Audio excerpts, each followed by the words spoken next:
Teraz si ukážeme, ako pridáme vetracie zariadenie Aero Plus do domácej Wi-Fi. Čiže v prvom rade si otvoríme Wi-Fi. Klikneme si na konkrétne zariadenie. Teraz pôjdeme do aplikácie. Dole by sa nám malo zobraziť.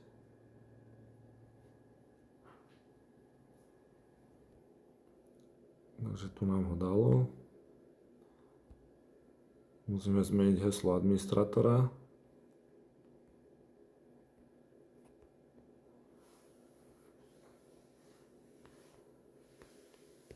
My si dali Sigenia. Dále potom môžeme dať také isté. V tomto kroku musíme nadstaviť heslo do Wi-Fi tohto zariadenia. Môže tam dať tiež heslo Sigenia. Dáme dále. Hotovo.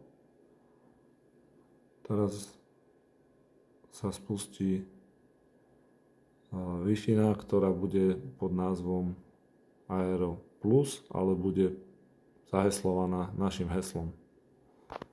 Čiže pôjdeme do Wi-Fi. Počkáme, kým nám ho nahodí. Už nám ho našlo. Je to Aero Plus. Ja už som bol predtým prihlásený, takže heslo si ostalo zapamätané. Keď nie, tak by sa tam dali to heslo, ktoré sme tam zadali.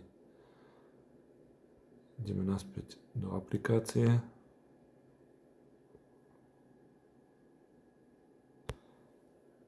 Tu nám ho už zobrazilo. Aj tu ho môžeme ovládať. Prejdeme do nadstavení. Aj tu odo mňa pýta heslo, ktoré som si vložil. A tu je možnosti VLAN. Teraz máme provoz standalone a ideme pripojiť do domácej Wi-Fi. Dáme dále, teraz nájdeme domácu Wi-Fi, do ktorej to chceme pripojiť. To chceme dať do tejto.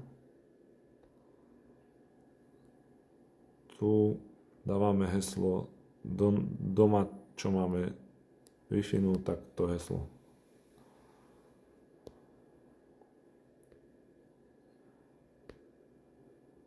Teraz sa nám zariadenie reštartuje a znovu pustí. Keď nám to už načítalo, otvoríme zariadenie, tu ho vieme ovládať.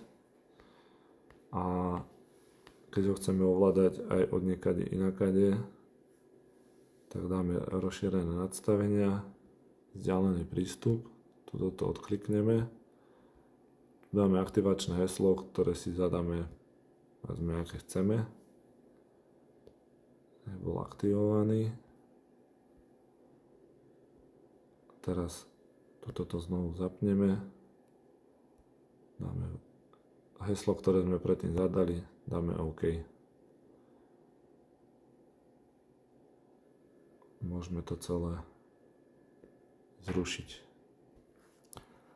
V tomto prípade, keď by sme aj neboli na Wi-Fi alebo domácom internete, teraz si ho napríklad vypnem, budem iba na dátach, otvoríme aplikáciu, tak sa zariadenie dá ovládať. Je tu ten modrý taký obláčik a viem ho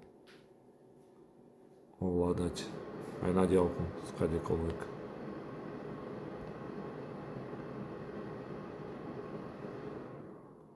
V tomto momente je to asi všetko.